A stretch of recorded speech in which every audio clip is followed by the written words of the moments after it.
This morning I went to a conference put on by Rhode Island School of Design at Waterfire's new building. And if you haven't been in Waterfire's new factory converted into meeting art space, you must go.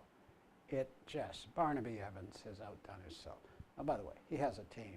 Wish I had a team of 20 people. I might have a facility like that too, who knows. I brought something to show you. This sign came off the end of a 1 block long street, just 1 block. And this sign is a new sign, but the street was named in 1805. And this person was a slave dealer and a drug dealer, opiates in China, drug dealer. And he ran ships for the Brown family. Now, you heard me say drug dealer. I'm trying to be controversial. It was drugs. And they were buying drugs in India and taking them to China and making the people of China buy their drugs or encouraging them. This is the same thing going on in America, where all these drugs come from Mexico and sometimes South America and the Caribbean, and Americans are buying them. And every time I pick up the paper, a 21 or 22-year-old kid is dead from drug overdose or suicide related to it. We've been doing this, not in this country, we started in the 1890s. We had China and we could do it to the Chinese nation, Chinese people. And Mr. Meiji did that. And now people are doing that to us and our children. And some 30 and 40-year-olds are buying these drugs and dying in the streets of our city. Very sad. Now, the reason I have Mr. Meiji's sign is we wanted, Stages of Freedom, wanted to have a street named after Christiana Cato Bannister, the abolitionist. Did you hear that? She's the opposite of Mr. Meiji, the Captain Meiji, I think. The slave dealer.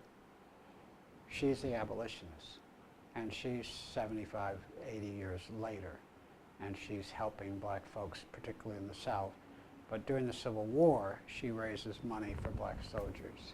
She also is entrepreneur. She makes beauty product for the hair, and she owns salons in Boston and Providence. And then Christiana Cato Bannister takes some of her money and finances Edward Bannister's career.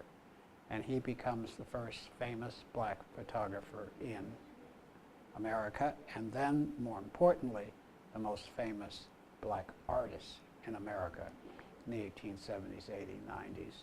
Dies in 1901, Edward Bannister. And they lived 3 blocks from Meiji Street on the east side near Brown.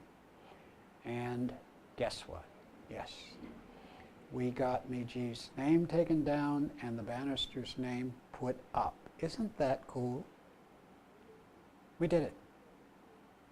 I led it. I don't normally take any credit, but I'm getting a kick out of the black guy got the slave captain's name taken down off the street after 210 years. Isn't that an accomplishment? I'm upset with him because he was a slaver and a drug dealer. I'm anti pushing drugs on people, terribly so. And I want us to begin to think about this, not just taking down signs of slave dealers, but what we're thinking and doing about all the drugs in the streets of our city and our state. These 21-year-olds come from every town and city, and we need to get a handle on this. Have an interesting weekend.